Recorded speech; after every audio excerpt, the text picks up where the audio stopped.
You guys keep asking me what the best trees to grind in Refinery Caves 2 are, so today I'm going to be showing you. I'm going to be going through the best trees to grind if you're a beginner, an intermediate, an expert, and a pro at the game. So let's not waste any time and let's get straight into this video.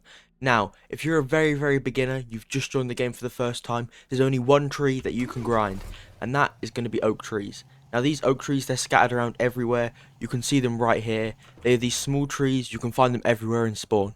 Now you want to come near the cell zone and you literally just want to grab whatever axe you have and you just want to cut them down. They're not that hard to cut. Obviously with a worse axe it will take you a couple hits. Then simply grab the oak tree and you just want to drag it to the cell zone. We can't sawmill it or anything because obviously you don't own a sawmill yet, you've just started. But just drag it here, talk to the guy and he'll buy it. Now obviously you can't sell them for much as you see, but if you do come over here sometimes you can debark small pieces of wood. As you can see, depending on which axe you have, obviously it will take more or less time and you might not be able to do it for some trees. If you do debark it, he will buy it for a lot more. Now, all you want to do is you want to keep grinding these basic oak trees until you have around 300 to 600 bucks. And after you do that, you just want to buy a better axe. Once you get a tier 2 axe and a sawmill, you can do the next one and become an intermediate. Now for intermediate players, you will need a tier 2 axe to do this, so hopefully you have upgraded that, and ideally a sawmill to get more money. But what you want to grind is palm trees. Now palm trees spawn along the beach here. It does take a minute for them to spawn on new servers, and sometimes you can just drive around. Obviously you cannot see any on the beach here. There we go, one spawned here. Now all you want to do is you want to break the palm tree. Now palm trees are really good for money as they give, I think, 12.5 dollars a unit, which is really good compared to the oak trees. If we break it right here, you can see it is a bit stronger than oak, especially with the obsidian axe, which is the best axe in the game, but it does take a minute to break. If we break it here, we can see we have the whole tree. Let's take one section of it to go test out. As you again, it does take a minute for it to break. If we just break it right here, there we go. And right here we have, it won't tell me how much units. Let's go to the hammer and G, and it still won't tell us. Right, can we debark it? There we go. So right here, we have 24.9 units of sanded palm wood. Again, you can just sand it with your axe if it lets you debark them. Obviously, I have a good axe, so it lets me debark more of the trees. If your axe doesn't let you do that, all you want to do is you want to get any of the sawmills. Any sawmill can break this. And basically, you just want to throw it into your sawmill. I don't have a sawmill here. Oh, there's my sawmill. You just want to put it in the sawmill and it will come out looking like this. It's quite simple. It's very similar to Lumber Tycoon or Oaklands if you played those games. It's quite simple. You just throw it in, it sawmills. So let's see how much this sells for. Now obviously you do want to grind this a lot. This is the best wood in the whole Nova Bay starting area, the main area you're going to be at. This is the best wood to grind here. So if we just do this, let's see how much it sells for. Maroon will buy this one piece for just 213 bucks. That's the same as like 20 of the unrefined oak trees. Which is absolutely crazy money. 213 bucks is loads. If we got that whole tree, it would have been over 1,000 bucks. So if you just grind that, you want to grind that till you get a tier 4 axe, okay? You get a tier 4 axe, you can grind this next tree. You get a tier 4 axe, maybe upgrade your truck. I would recommend you get a bigger truck. Maybe one of these ones, or one of the ones from the Craig's dealership, as it's recently been moved, so it's easier to get to. You no longer need to go on a boat journey. And just get a tier 4 axe. Now, I do not think this one is tier 4. It might be, you'll have to look it up. But I know that the obsidian axe is definitely tier 4, and this one costs 20,000, which you buy over at the furniture store up there. Now, let's get into the expert level. Now, for the expert level, we're going to be grinding nightshade trees. Now, nightshade trees are hard to get. They only spawn 3 at a time mostly, and they are found in a cave that's in the jungle. So I'm going to show you how to get there. You will need $3,000 for this, so you need to make sure you have $3,000 in cash right up here, as we need to buy dynamite to blow up our way into the cave. So just follow where I go. I'm going to speed it up so we can get there quicker, and I'll show you what to do.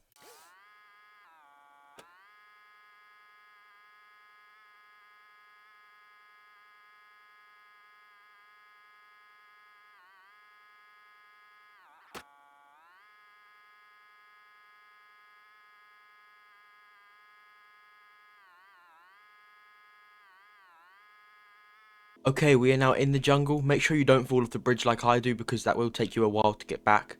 But you just want to come through the jungle here, and you will find this area where the hill goes upwards. Make sure to not hit any trees. It is quite dark in the game right now. I'm not sure why it is so dark. It may be nighttime, maybe they changed the lighting, I'm not sure. but you'll want to go up the ramp and you'll get to this river. What you want to do is you want to follow this river along. You don't want to get lost up here because it's kind of confusing. And when you get to this waterfall, you just want to turn left. And when you turn left, you will see this weird stone wall kind of texture. You want to get out your car and you want to jump up it. These are some sort of steps. Climb up the steps here. It looks like this too high to jump, but you can jump up it, don't worry. And now we're out of the jungle, apparently, even though it's right there. You want to come around here, and there is the shack. We've got this guy here, we've got Merc. And give it a second for the stuff to spawn in. There we go. This is also where you buy the obsidian axe if you guys want it. It costs 25k. Just throw it on there and buy it from him. It is the best axe in the game, but we don't need it because we've already got it. What we are here for is dynamite. Now is 1.5 per dynamite. We do need 2 of these. So I put one there. One there. Here we go. Talk to Merc. Yes, please. I want 2 items of dynamite. Now we need 2 items so we can get in the cave and back out, as we need to blow up the wall to get in the cave. But if we're in there for too long, the wall will like regrow. I don't know how rocks regrow. They just do. So we need to be able to get back out. I'm going to put these into the sack because I don't want to lose them. But obviously you will have a bigger car than this, so you'll be able to drive them perfectly fine. Just throw them in the back of your truck or whatever, and you want to turn back so you're right next to this river. Now from the river you want to cross over to the other side, and you'll see this big archway. You just want to go under this archway, you'll see it turn to rock. Then drive along here, don't crash into the tree. Drive along this little road and you'll see a hill going downwards. Go down the hill, turn to your left, don't hit the tree. And along this wall, you should see somewhere here that there is a cracked rock right here. You just want to get your dynamite. Obviously, mine is in my sack. You just uninstall one of them. And then F to light the fuse. Make sure it doesn't blow you up as it can fling you. And I think it will do damage to you. But as you see, it will blow up. Give it a second for all the debris to clear as we don't want to get stuck on them. So any second now they should start disappearing. There we go, there's one. They'll slowly disappear so you can clear away. And there we go. You just want to drive. Oh, don't crash. You want to drive down this little passageway into the cave. This is the jungle cave. So we just want to. Oh, don't hit any of the ores going down. You can obviously, but it will slow you down. You literally just want to follow the path. There's only really one way you can go. As long as you keep going downwards, it's fine. It is really dark here. I think they might have changed the lighting in the game, as last time I played it was not this dark, but I also haven't played for about a week. And you'll make it to the stone cradle. I really need to get better at driving. You're in the stone cradle, you'll see a lot of ores here, but obviously this is the tree tutorial, so ignore all these ores. And you'll see the nightshade trees. So it is safe to jump down here, don't worry, there's a way up. So just jump down. Here we do have some cobalt, which is one of the best things to grind. And there's also some wild core, which is quite rare to find actually. As you see, there is 3 trees. There is usually 3 trees. So you just want to start cutting down the nightshade trees. And I think they are quite weak actually. As you can see, 2 hits. And this is nightshade wood. This piece right here is worth 548 bucks alone before we've even sawmilled it. And I think it is too strong to debark. Yeah, it is higher than a tier 2. Basically, you just want to grab the tree. And you can cut it up. I think it is easier to grab if you cut it up. Or if you have a proton, it is obviously easier to grab. Personally, I would cut it up and then use a proton. All you want to do is you just want to trim the tree down so it is easier to carry. I'm just going to take one piece here. I'm going to take this piece. And then I am just going to run it back. Actually, I'm going to put it in my sack. Remember, you can store anything in your sack, so make sure to grab extra pieces of wood and stuff with your sack. I've got this one piece of wood right here. I'm just going to climb up. You do want to grab the whole tree. I would recommend that. I don't know why it's flaming. I've never grabbed this wood before, but I know that it is good. I don't know why it's flaming, but you want to fill up your truck with this wood. And then obviously, we just want to drive back the way we came. I will show you the way to leave. Basically, you just want to leave out here. If you are using a Taurus, you can't overpack it as it will get stuck on this bit. So make sure that it is not over the sides of the Taurus wall, or else you're going to have a problem and be stuck. But just drive up here. I've crashed again. Remember, try not to crash. If you do crash, it's not that big of a deal. Luckily, stuff anchors in this game, unlike Lumber Tycoon, which is a real pain when you're grinding that game. But if you just come out here, it is really dark. But as you see, it is still open. Usually it won't be open, so you just want to use your dynamite to blow it up again. Make sure you don't blow up your truck, as your stuff will go flying if you're not sitting in it.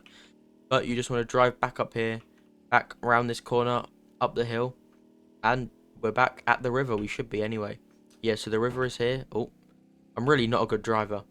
The river is here, so you just want to cross the river. Oh, cross the river, go back down the hill. I hate this ATV. It does not drive very well. But yeah, go back down the hill. Right, back down the hill, like I was saying. And then you just want to come across this way, over here. And basically just go straight in this direction, go through whichever gap you want, it doesn't really matter. You'll find your way over to this map, and when the map is here, you should see a hill of rock right here. Go up to it, and we'll be back at the bridge. So I will see you guys when we get back to my base, so I can show you how much this piece of wood sells for. As you can see, we've made it back to the base, and you will need a sawmill for this one, as obviously it is too high of a tier for you to just debark it with your axe. But as you can see, I have my sawmill here. If I just grab this, I take the log out. Oh, and it is still flaming. I'm not really sure why, but you just want to rotate it so you can put it in. I really hate this game's rotating system, so I'll just drop it. Then you just want to throw it in the sawmill, and it will turn to this color. I think it's a nice like purpley color, which is really cool. This piece right here is worth 1,444 bucks. That is absolutely loads. When it is planked, as you can see it is right now, it costs 137 bucks per unit. Right here, we only have 10 units of it, and it sells for loads. So let's go sell it, guys. Now, as you can see, this is the intermediate wood. That is why it sells for so much. I forgot that ATV do not anchor stuff, which is really annoying. They really need to make the ATV anchor stuff. I remember it used to when it first came out, but they changed it. But yeah, you just want to drive this back. As you can see, go over here. Drive it over to the silver cell zone. Oh, don't crash. We just put this piece of wood right here. It's only a small piece of wood, and this guy will give us 1.1k for it, basically. Obviously, it is less than what it was worth, but that's because this guy does take a 30% cut. But as you can see, we get 1k per piece of wood. That is the expert level, actually, not intermediate. As you can see, that is the expert way of making money. Now let's get on to the best wood to make money in this game. Now for the best wood in the game, you will need these little things which are called gems, as you can see right here. Now the red gem is the best. You can get it from Cloud Knight Sifting, which is what this setup is here. If you want a tutorial for the Cloud Knight Sifting setup, make sure to leave a comment below saying you want a tutorial. It's pretty simple, it's not that hard. It costs around 10 to 20k, I think. If you have the smelters or not, that's really what price depends on. Basically, you want one of these here. One of these lets you go into the cave for 30 minutes, which is plenty of time to get gold wood. Gold wood is what we're getting, by the way. So you will need a boat. You don't need a boat. You can get the ferry, but I recommend you have a boat. And also, you will want the Taurus or the Utilizer. Really depends on your preference. You can have the Taurus or the Utilizer. However, the Utilizer does let you carry a trailer, which I would say is probably better for this. So if you just get the Utilizer, get a trailer, and you're ready to go. I'm going to take the Tinter as it is slightly faster and just easier to drive. But I will show you how to get the Goldwood. Now for Goldwood, you want to head toward the ferry. Now, I'm not sure if you guys know where the ferry is, but it is just through the little, what do you want to call it, canyon that we just came through to get to the canyon we went to the jungle with. And the ferry just takes you to the other island, Rosewell. Is this Rosewell? No, that's Rosewell. It takes you to Rosewell, and we're going to go inside of Rosewell Mines, which is a bit of a scary place. It's a bit confusing when you're in there, but we're going to find our way down into the Crystallized Abyss, I think it's called. Not really good with names, but you do need a gem. That's all I know. You need a gem, and it's on the other island, and I normally get lost trying to find it. But I'm sure I'll be able to find it for you guys, as I don't want to let you guys down. You know, I want to help you guys get the most out of your experience playing. I want to help you guys get the most money. And yeah, this rain is really annoying. But we just want to head towards this way. Not too long. It is right down here. Obviously, the ferry is not here. It would be easier if the ferry was here. If you don't own the haul freight, you will have to wait for the ferry. But the ferry is cheaper than buying the haul freight and spawning it. So obviously, that is the better option if you're on a budget. And also, the ferry you can fit a trailer on. The haul freight you cannot. As you can see, there's only room for like one vehicle. So if you are bringing a utilizer and a trailer, you will have to wait. But If you're like me and you're just trying to show someone where it is or have a quick visit, all you need is a good old tinter. And yeah, so we're just going to head over to Roswell. As you can see, the ferry is probably about to leave and crash into me, which would not be great. There we go. Let's head over to Roswell right here. This boat is a bit slow. I think it might be slightly faster than the ferry. Not too sure though. But there's Nova Bay. There's Roswell. It's a really short boat journey, so don't worry. We're not going to be here ages. Make sure you have that gem. There is 2 other gems which you can get. I think you normally get from fishing, but you can buy them off a player for about 5k for a red gem. Sometimes they sell them cheaper, like 2 to 3k. So it is a worthy investment, especially if you like getting trees instead of ores. Obviously, ores are the best way to make money in the game, but I do like to switch it up sometimes and just go for trees, as it's more calming, and also it reminds me more of Lumber Tycoon, which was... This game is based off Lumber Tycoon and Oaklands. Obviously, Lumber Tycoon was the original, and they both roughly based off that. Then this game just built on Refinery Caves and mixed it in with Lumber Tycoon, which is why I prefer this game to Oaklands personally, as it has that square tree design, which just brings back memories. But as you see, you just want to cross over the bridge, go around here, and go to Roswell Mines. Now, Roswell Mines, you're thinking, that's a mine, there's going to be ores in it, not trees. Well, for some reason, there's silver and gold trees in here. Obviously, we only want the gold trees, as the silver trees don't sell for much. But just come in here. I don't know why it said there was water there. But you just want to go down here. Go straight down that one, and then go down the one on your right. Now, this is where it gets confusing. Personally, I like to go this way. As you can see, there's some silver there. I like to turn left when I get to the bottom. I try not to crash as much. And then it's really just a guessing game. I'm not 100% sure where we're actually supposed to be going, but it is not that way. If you just drive around and you keep turning right, if you keep turning right, every option you get, you will eventually find the way to get down there. I think I'm pretty close, as I roughly remember this area. That is a dead end. There's a lot of dead ends, by the way. If you just turn right every chance you get, there is no turning there. There is a turning here. This seems familiar. And you'll eventually get to this area, as you can see. Come around this corner. I think this is the right place. And it will open up here. Now this is like the salt mine area. This stuff is salt. It sells for basically nothing. That's why there's loads of it. There's not really a point of grabbing it either. There's a cat up there. I like the little Easter eggs of just cats placed everywhere randomly. Not really sure why, but it reminds me of Dennis Daly, as that used to be his like mascot thing. If you guys remember that. If you don't worry about it. But just come down here. You'll get to this big open place. Drive around this big salt pillar. You just want to continue down. It's really a one-way road again. A lot of these places have one-way roads. And you'll find this lift. Now, simply jump on the lift. You can talk to the guy through here. 150 bucks to lower the lift, and the road back will be free. So you accept it. In about 60 seconds, he will lower the lift. So I'll see you guys when we get down there.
As you can see there, it says we've entered the crystallized abyss. And any second now, we should get free will and open the gates. Now, you do want to mind out, as if I do remember, is really dark down here, especially with the sun glaring on my monitor. I really cannot see what I'm doing. But you just want to follow the path here. Be careful as it does just randomly end. There is jagged and sharp edges. Like that one, I did not see that one coming. And do not drive off the edge like I've just tried to do. Think we're going this way. As it is probably easier to see on your screens when you're watching this video, I have the sun glaring straight onto my monitor. And as you see, we've just fallen off and died. Great. But I will try put a video on screen now. All you want to basically do is if you follow that, you will get to a dead end. And next to you, you'll see some sort of altar. All you want to do is you want to grab your little gem. You want to put it onto the altar and it will make this bridge. Now this bridge will take you to this like crystallized island kind of place. And you want to go find some trees. Now when you find some trees, there will be silver and gold trees. You won't really be able to see the difference between them. But all you want to do is you want to hit them with your axe, and if it spews out silver particles, then it's a silver tree. If it spews out gold particles, it'll be a gold tree. It's as simple as that. You want to fill your truck up and bring it back. Now these trees sell for 170 a unit, which is quite a lot. It's about 50 bucks more per unit than the nightshade trees, so it is loads. At 10 units, 170 times 10 is 1,700. With his 30% cut, you'll be getting about 1,300 for just 10 units. Now if you make a run for about 1,000 units, you do the maths. I don't want to do it. You'll be getting a lot of money, okay? I think my highest run was about 500 units, and I don't remember how much I made, but it was over 50k, I'm pretty sure. So that is it for this video. Hope you guys enjoyed. Again, I'm sorry that I did die in the gold bit. It's unfortunate. It's just the sun. I couldn't see what I'm doing, so you want to be careful there. Luckily, I didn't lose my tools as I have tool reaper, but I did lose the gem, which is unfortunate. But I hope you guys like this video. If it did help you, make sure to like and subscribe. I know I've taken a little bit of break from YouTube over the past week, but some stuff was happening. I'm going to try to get back into it. If there's any videos you want me to make sure to leave a comment down below. And thank you guys for the subscriptions, by the way. We're almost at 200 subscribers. So imagine we can hit that by the end of February. It's going to make my day, make my year, actually. So yeah, thank you guys for watching, and I'll see you in the next one. Goodbye.